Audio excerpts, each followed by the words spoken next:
step up your game. Let's get ready to rumble!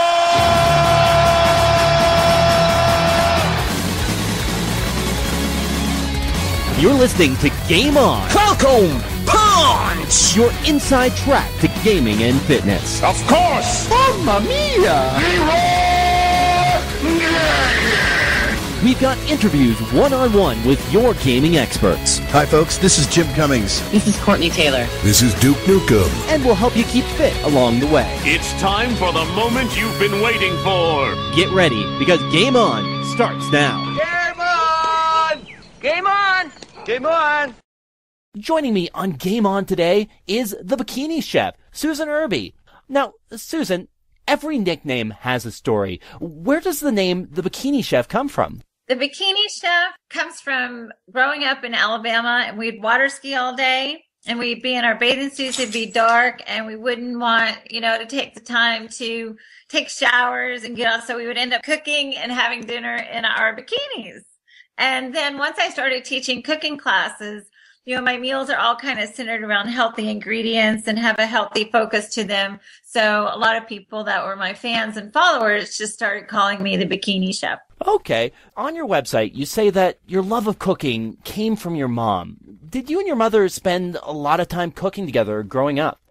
I'd have to say that I spent a lot of time watching my mom cook.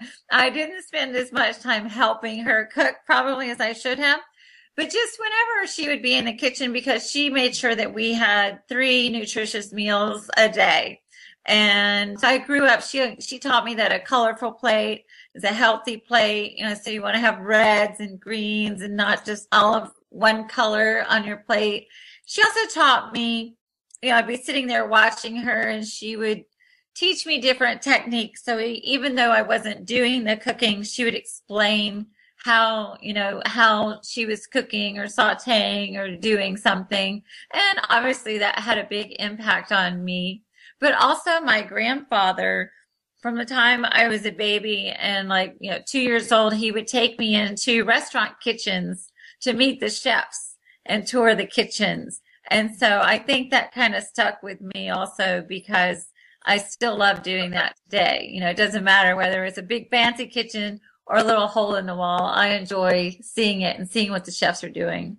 Well, yeah, it's pretty neat to see just whether it be the masters at work or just seeing somebody putting their own spin on things, just to see how they go about cooking food that we're going to be eating while we're at these restaurants. Right, yes, and making it taste so delicious. So from there, you taught cooking classes in Los Angeles and Orange County, and have also written numerous books illustrating how to properly cook for a healthy diet. So where did the inspiration for these novels come from? Well, the inspiration for the books came, I was always kind of the person when I was in college and I had roommates or just anytime, even as my third marriage. So in my first marriage, my husband didn't cook very much. And so and my roommates or whether it was him, they would see there's nothing in our cabinets. We have nothing to eat. And I always had this natural ability, this natural instinct to just go in the cabinets and take whatever we had in there, whether it's a can of green beans or, I did it last week. I had black beans, kernel corn. I had a lettuce in the refrigerator and I just whipped up a very simple Mexican style salad. And so in doing that, I wanted to share my message with other people. And so I just started writing the books. And then once I did, people would ask more questions. And you don't know me that well, but I always have a lot to say. And you see, I can understand that whole playful style of cooking, like putting a pinch of something here, a dash of something there. My wife, she's always been one to sort of follow the cooking recipes that she has right to the letter, where I'll experiment and see what happens. But I guess the challenge there is making sure what you're adding, what ingredients that are going into the recipe that you're cooking, it doesn't become too much. So like too much fatty ingredients or too much of something that's going to just affect your diet negatively. Yes, cooking is something, the more that you do it, like a lot of things, but the more that you do it, you learn kind of how much of one thing or another suits your taste. Because even recipes, I can write a recipe that might not appeal to everyone's taste, but the more that you try the recipe or variations on the recipe using your favorite ingredients, then you kind of get accustomed to the flavors of your palate and what you like. And then you can kind of start guessing, what you want to go in your dishes. And I always say that recipes are guidelines. Don't feel that you can't substitute another ingredient or something that you may prefer. And the worst thing that can happen is maybe you throw it out.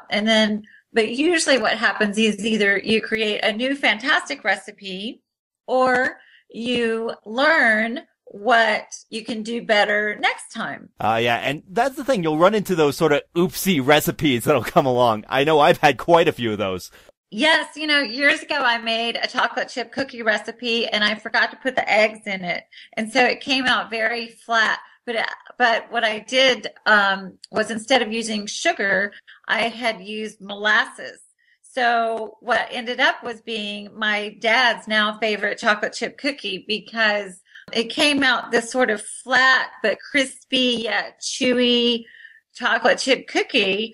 And I never would have discovered that if I had not forgotten the eggs. So, Susan, with all the media exposure you've had over the years, what moment behind the camera would you say you're the most proud of? Behind the camera. So that's not me being on the camera, being behind the camera. You know what? I host my radio show, Bikini Lifestyles. It's also a television show. It aired last year on PBS, and we're gearing up for season 2. And in our first season, we were awarded a Taste Award for Best Health and Fitness Television Program.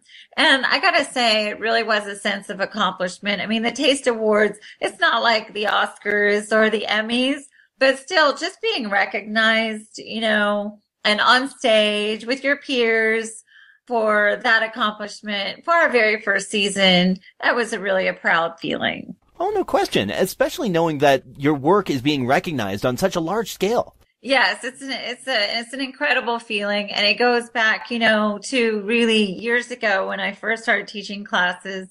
And, I come from the South, where recipes aren't necessarily the most bikini. And my cooking class students would ask me, they'd say, well, you're making all of these delicious Southern foods, but we want to know what you're cooking and what you're eating so that we can look more, have a figure more like you. And we want to know what you're doing. And that's kind of how bikini cooking really all started. And yeah, I mean, to this day, it's truly fun just experimenting with all different kinds of flavorful ingredients and get the right flavor combinations. And I don't know, my proudest moment sometimes is, like we were just talking about, creating a new recipe by accident in the kitchen too. Now, here at GameNTrain, we try to inspire gamers to live a healthy and active lifestyle. And in the Battle of the Bulge, nutrition is a key part of this. So what would you say are some of your favorite ingredients to include in your recipes? Well, I have lots of favorite ingredients. I love spice, and spice kind of wakes up your taste buds. It boosts your metabolism. So I put a little dash of cayenne pepper in a lot of my ingredients. You don't want to go too heavy on it because then it can get too spicy. But I also love citrus flavors, and citrus flavors are really easy to wake up recipes. So you can have a very simple salad that you eat every day. Maybe you go to the store if you don't cook and you buy some chicken salad that's already made. Even if you took that home and just added a little bit of lemon zest to that, making sure to only get the yellow part and not the white part, because the white part tastes bitter and you will taste that in your dish. But just add a little bit of lemon zest to that store-bought chicken salad. And even if you add a pinch of that cayenne pepper, you're going to have a completely different recipe therefore it's not boring anymore. Well, yeah, it's just a simple little bit of zest, and away you go. You get yourself what you would consider like a B+ meal right into the stratosphere, into the A's. Yes. And another key ingredient for that kind of stratosphere flavor is fresh herbs.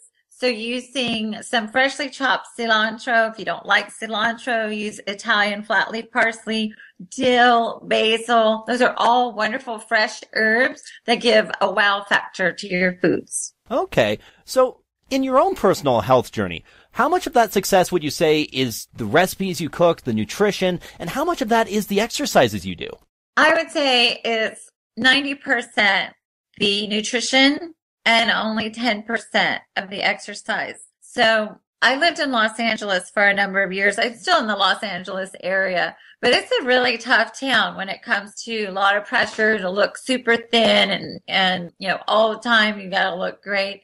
And so I used to work out like a maniac. I would be in the gym, 1.5, 2 hours, 5 to 7 days a week. I'd run like 12 miles in the sand. I mean, just, I call that, kind of crazy stuff. There were extreme sports people that would laugh at that. But now I just do moderate exercise. So I'm exercising like 3 times a week for 30 minutes to an hour. Sometimes I run. Sometimes it's a quick walk with my dogs. I have my favorite Brazil butt lift workout that I do that really will kick your butt for sure. But I'm not killing myself at the gym anymore. And what I learned in the difference between these times is my weight is now, without killing myself at the gym, I'm pretty much at the same weight I was when I was killing myself at the gym and eating less foods, if that makes any sense. So I was like counting my calories and kind of doing like extreme food measuring and all this stuff. And I'm pretty much at the same weight. So it's really more about your nutrition than it is about the exercise. You need the exercise, but really it boils down to without the proper and delicious nutrients that you need, then exercise isn't going to make or break it. I guess the best analogy there would be like fueling up your car. Instead of using like the regular gas, you're using the super premium, and it does wonders. Yes, exactly. I use the car analogy all the time. And I say, would you put this, let's equate bad gas, or if you put water and oil in your car, instead of the right kind of gas, it'd be like, I equate that to chips and processed dips and Cheetos or hamburgers, from the drive-through. And I mean, there's just all kinds of junk foods that are at our fingertips all the time, donuts, just all kinds of processed foods. Would you put that kind of junk in your car? No. And that's kind of the sad thing. A lot of times people do take better care of their cars than they do their health. And I think a lot of people don't realize the ramifications of that, especially when you're younger. When you're young, you think you're invincible and you can get away with anything. And you can for a little while, but not forever. Susan, thank you very much for joining us here on Game On today. Are there any big projects on the go for you at this time? I just had my latest book come out. It's called The Clean Separation. And I collaborated with an Australian dietitian, Cara Landau. She wrote the text of the book, and then I created over 40 really nutritionally balanced but still delicious meals. And there's full color photographs for each recipe, which is very helpful for those just starting out in the cooking arena. But the book is geared towards people that are kind of going through a hard time or have had a breakup and feel kind of lost and displaced, or a tragedy or loss of someone in their life. And it's to give you, empower you and give you motivation to stay on top of it, and also give you nutritious, delicious foods that you can make that'll keep you focused and get you back on track. Very cool. And if people want to know more about you, where should they go? You know what? You can go to my website, theBikiniChef.com. Make sure you type in the THE, theBikiniChef.com. And you can also visit me on my Facebook fan page, The Bikini Chef Susan Irby on Facebook. And I have pictures and articles and recipes, all kinds of stuff. Susan, it's been an absolute pleasure. Thank you very much for speaking with me on Game On today. Thanks for having me. Game on. That was Susan Irby, the Bikini Chef. I'm Jeff Johnson. You're listening to Game On.